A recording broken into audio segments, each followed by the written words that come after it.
लेकिन ये काम नहीं, काम भोग करके नष्ट नहीं होता और बढ़ जाता है और छुपा रहता है अहम में।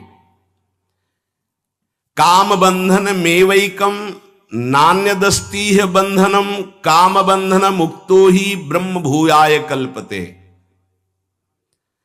जगत में बंधन है तो एकमात्र काम का बंधन है। अगर कोई सृष्टि में परेशान है तो एक बात से परेशान है, काम। देख लो, रुपया पैसा खान पान सब इसी की पूर्ति के लिए है। काम, कामना, वासना, बंधन एकमात्र इसी काम का, दूसरा कोई बंधन नहीं है। काम बंधन मेवैकम नान्यदस्तीह बंधनम काम बंधन मुक्तो ही ब्रह्म भूयाय कल्पते। जैसा अभी वर्णन किया कि जहां देह भाव में जो काम बैठा है हटा तो जो मैं है वो शुद्ध ब्रह्म है। ब्रह्म भूयाय कल्प, तत्काल वो अपने ब्रह्म स्वरूप को प्राप्त हो गया।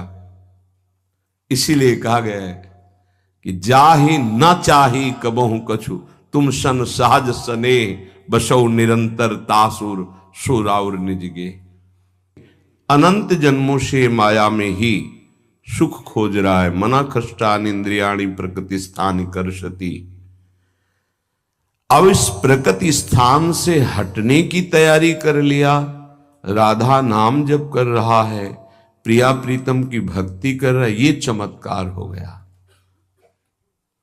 महाअद्भुत चमत्कृति। फिर देहाभिमान बहुत सुदृढ़ हो गया है। जब जब हमारा जन्म होता है जिस शरीर में हम उसी में आसक्त हो जाते हैं और ये भाव होता है मैं। अद्भुत चमत्कार ये प्रकट होता है। धाम की रज का सेवन करना, रसिकों का संग करना, नाम जप करना, तो देह भाव खत्म हो जाता है और भगवत भाव जागृत हो जाता है।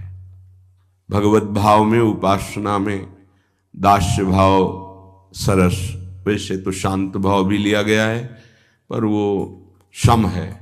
दास्य भाव में